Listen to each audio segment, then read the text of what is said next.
here might be one of the holdups with some of the people that I've said things like, I have lived every option. I was given the blessing of seeing every option, and I'm able to see what happens or what the answer is or anything like that, and I can look into it. But what people don't understand is that takes your own energy away from your right here, right now spot of who you're being. So if I want to remember something, and I know that sounds crazy, but imagine if in order for you to remember what it's like to die, you actually have to think about it so deeply that you remember what it was like. And you can go into a place where not only do you remember what it's like, you're shown it again. You relive it again. Would you want to keep doing that to yourself for people just so you could fascinate them because they don't understand that we're all doing this? No, you wouldn't.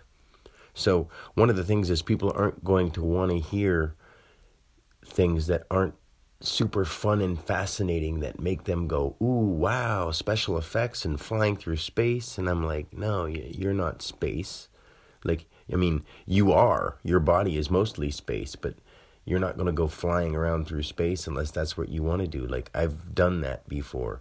The 1,000-petal lotus, been there, done that. Samadhi, all the time, done that. And I'm not trying to put those things down, because when people say stuff like the unexplainable, yeah, it is unexplainable. But watch as I spend the rest of my life trying to tell you things about it that will help you see it in your own head.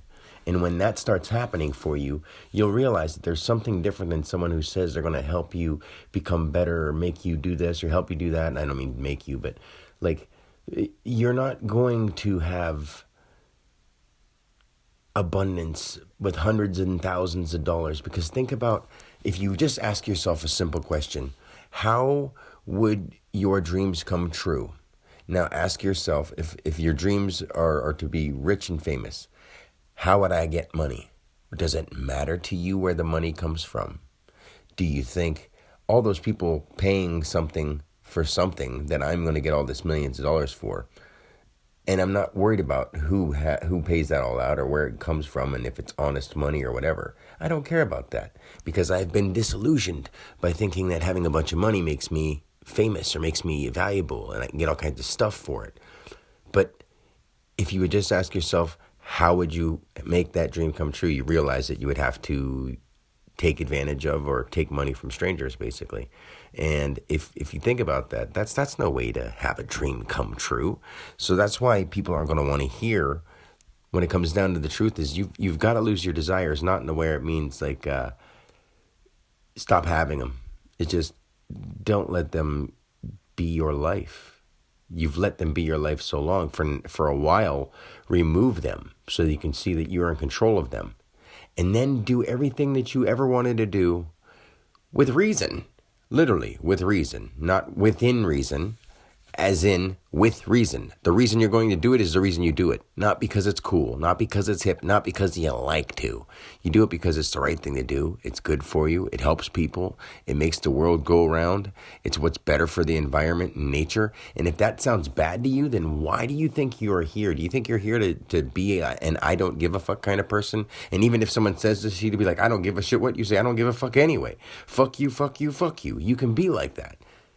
And all you're doing is harming the potential that we could come to as a whole. And you have to see that.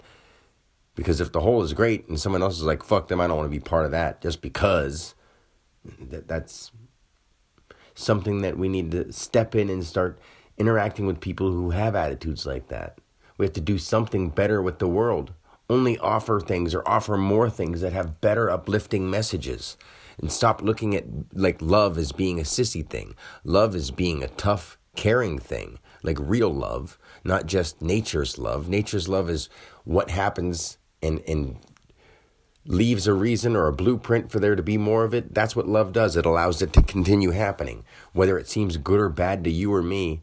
Like mud and soil and water are essential to nature. So just because we don't like the conditions they are sometimes, they're doing what they need to do. So get over those kind of things. Now, if you start looking at yourself that way and start saying, if I don't get exactly what I want all the time, I'm fine. I'll be okay. I'm going to do what's right for me and start feeling what is good for me and listening to my own body and listening to my mind. and you'll see what happens to you. Now, I didn't mean to ramble. That's all I'm going to say. Peace.